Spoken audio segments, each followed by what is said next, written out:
So guys, I am coming to you from charity. You know me, they're moving all about the place. And the reason for this live, as the header says, what real friendship looks like. I'm here with Eden, who is this young man here and his friend. And he is one of my followers. And I only knew of this the last time I came to an outreach with the government, covering the outreach with the government. And I had a whole episode on this young man and his friend there. And what's special about this young man is that he is, as you see, he's got no legs, he's in a wheelchair, and the full use of arms like we have with fingers. But you guys see he operate, you guys see he move.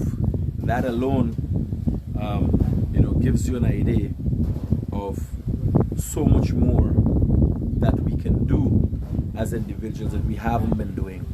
And then outside of Eden's, I don't even know the term for use for it, because Eden is more active more than most Guyanese.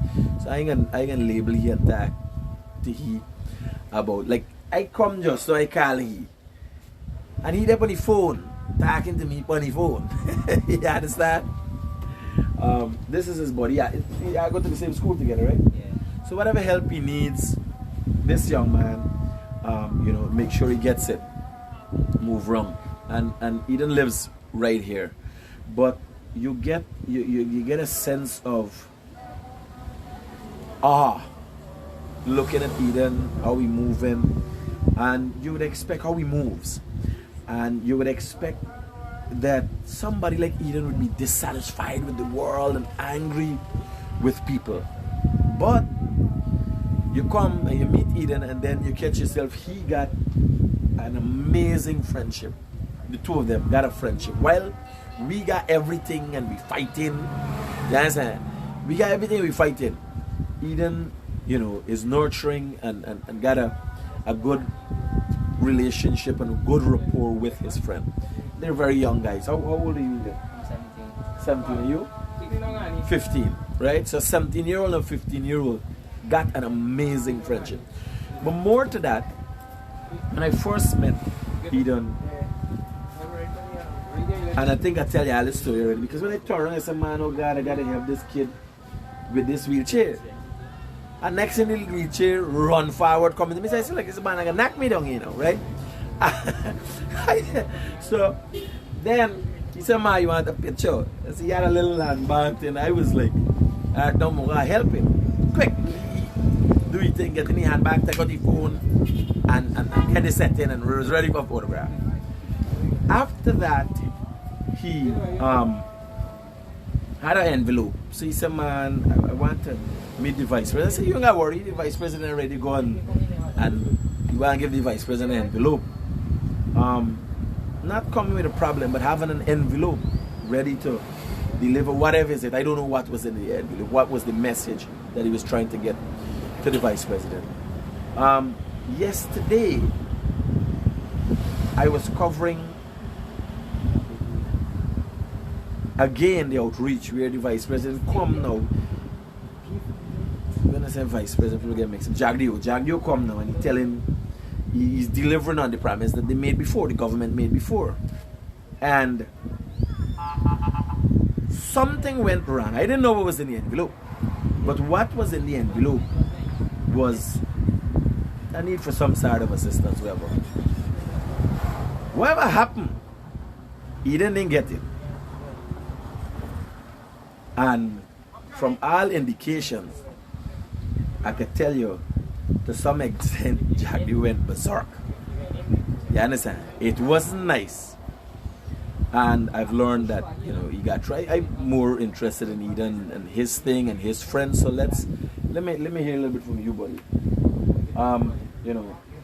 Tell us about yourself. And a lot of people have been asking since I did the episode with him about him and his friend. Now he's here, and we're gonna talk to these two young men. What's your name, by the way?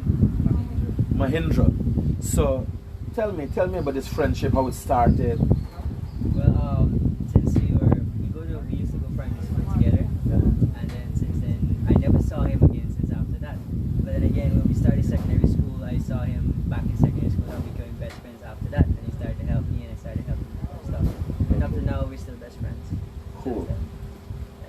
And I'm hoping this would be a lifelong friendship. Yeah. What what's your plans, Eden? What are your plans for the future? Well, my plan is like to help people with needs and other the children who are hungry, and that's my plan is to do to get children off the streets, to help them, to help people, to help poor people find homes and stuff. That's my Okay. project. How can we help you to make your passion a reality? What's needed here? You're starting a plan, or right now you're just concentrating on education? How do you see yourself getting that and delivering that in the future? Well, after I'm seeing myself on education right now, I'm gonna finish and then I'm gonna see what more I would do. Okay. My intro was you plan. You know, you obviously are a person that has been brought up in the right way, to have empathy and care. Congratulations to your mother and your father. But is your mother and father your understanding and the understanding of empathy from, or you live with your grandmother? Who you live with? Father. Father and mother. Okay, cool. You're not nervous, you relax. You let nervous. But it's okay. 17 years, 15, eh? Yeah. So a little nervous, but there's nothing. Don't worry. I think it's very positive what you're doing, and I think it will take you a long way in understanding the importance of good relationships, whether it is as you grow older and you get a partner. You understand? Good relationships are important. And the next thing I can impart with you guys, and that is what has me here today, is the fact that there's no better service than serving humanity. You understand? There's no better service than service humanity.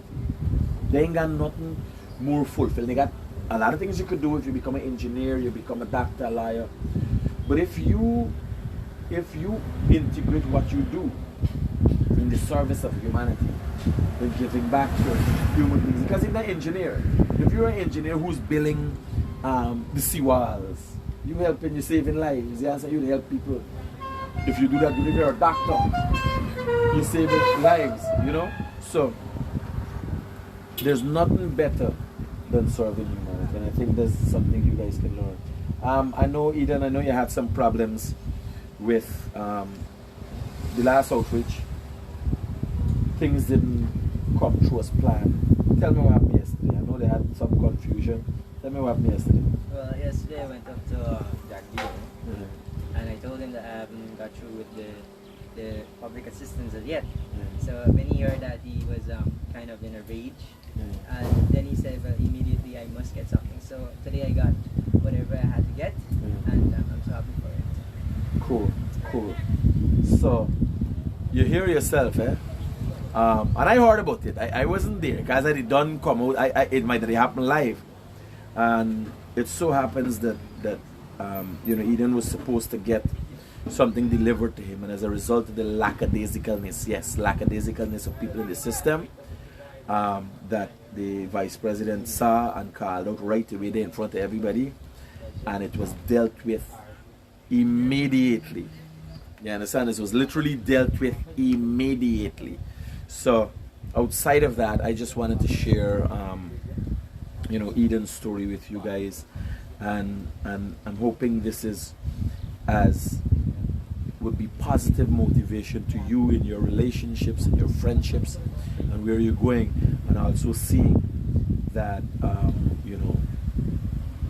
this, if we work together, if we hold government accountable, we hold people accountable, this country has a far way to go.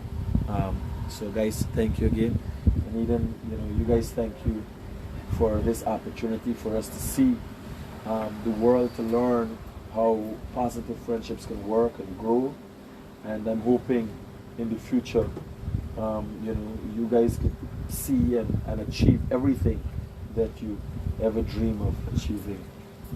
Yeah, I gotta see Eden in action with this thing. Sure, move this thing and let us see, man. Move. Operate so he just he just,